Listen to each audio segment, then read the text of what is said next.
एक खास स्थिति होती है। वो खास स्थिति क्या है, उसको बोलते हैं आत्म समाधान। आत्म समाधान क्या चीज है, तो सबको करना ही पड़ता है, कोई खास बात नहीं।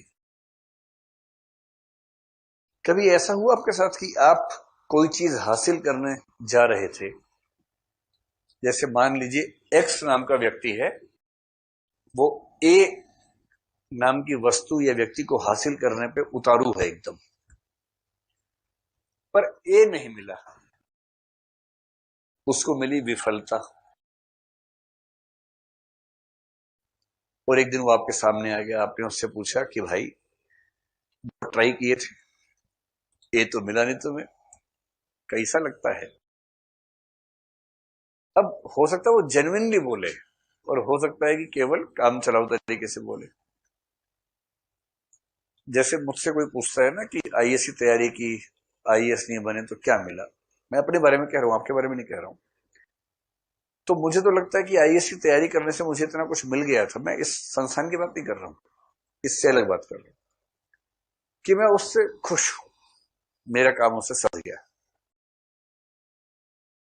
और कुछ लोग जेन्युइनली भी ऐसा सोचते हैं। जैसे मान लीजिए सिंपल एग्जांपल लेते हैं ना, पिछले साल या पिछले से पिछले साल एक व्यक्ति ने, जैसे सिलेक्शन नहीं हुआ, कोरा पे, कोरा जाते हैं आप लोग, QUORA, कोरा, कोरा पे उसने एक पोस्ट डाली। उसका हिंदी अनुवाद भी बाद में किसी ने किया, उसने अंग्रेजी में लिखा था।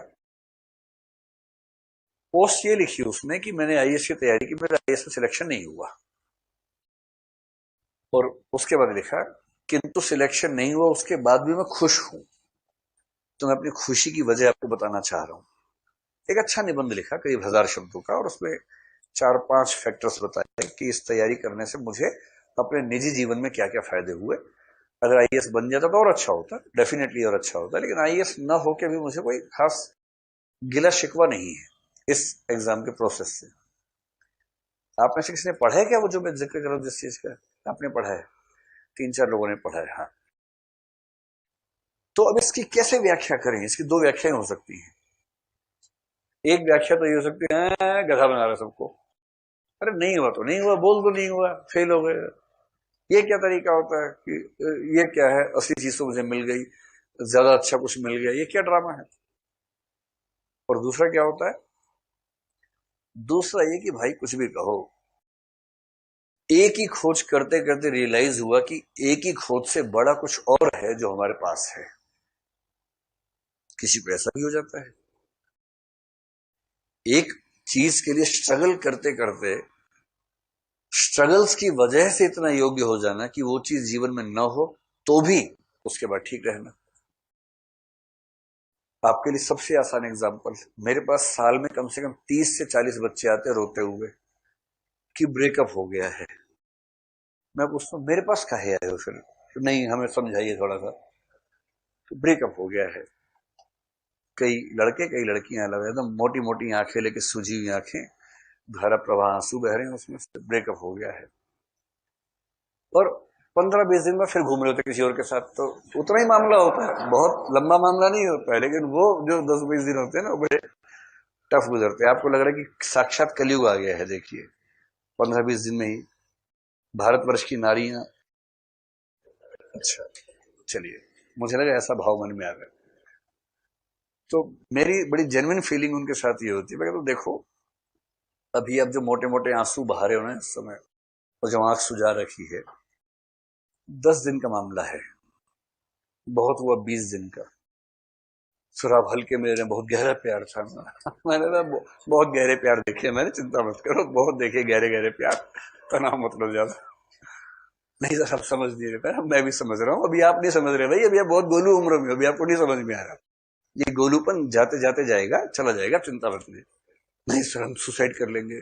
कर लो, कर रहे तो मुझसे क्या पूछने हो, कैसे करते हैं पूछ रहे हैं मुझसे, इंटरनेट पे सर्च करो, मिल जाएगा रास्ता, कर लो।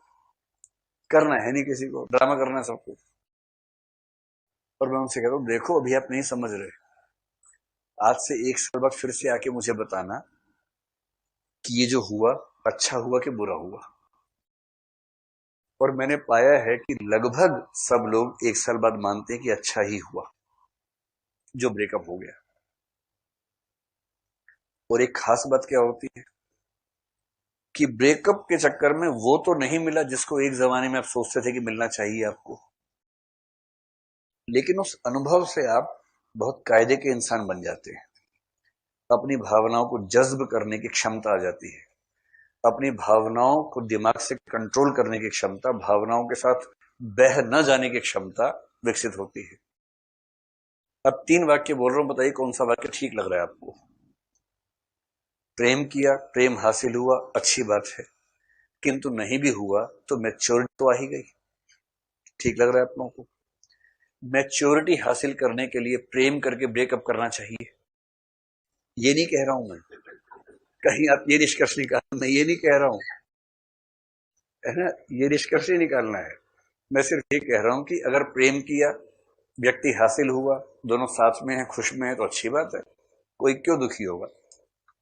प्रेम किया, सफल नहीं हुए, ब्रेकअप हुआ, रोए, जिंदगी समझ में आई, मैच्योर हुए, नए रास्तों पे बढ़े और बाद में उस अतीत को याद करके हंस पा रहे हैं, अच्छी स्थिति है। लेकिन इस अच्छी स्थिति को लाने के लिए आप ब्रेकअप करने के उद्देश्य से ही प्रेम करें, यह भी ठीक बात नहीं है, यह भी ठीक बात नहीं है ना। तो आईएएस की तैयारी की, आईएएस बन गए, बढ़िया है, मजा आ गया। तैयारी की, मैच्योरिटी आई, नहीं बन पाए, ठीक है। मैच्योरिटी लाने के लिए तैयारी इस भाव से करो कि सिलेक्शन ना हो, ये नहीं, ये नहीं चलेगा। सिमिली समझ पा रहे दोनों के बीच में क्या तुलना हो रही है।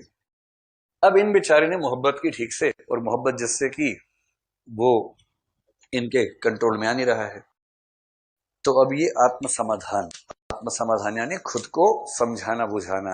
अरे हम तो दरअसल इससे बड़ी चीज मिल गई, अरे इसमें क्या रखा है, अरे प्यार में क्या था, जो मजा ब्रेकअप में है, अरे ब्रेकअप के बाद जो समझदारी आती है ना, अरे तुम्हें नहीं समझ में आएगा, तुम्हारा तो ब्रेकअप हुआ ही नहीं, तुम्हें क्या समझ में आएगा, ब्रेकअप के बाद का सुख तुम्हें क्या समझ। ये जो ड्रामा होता है ना, वो ड्रामा गोपियां कर रही हैं इस समय।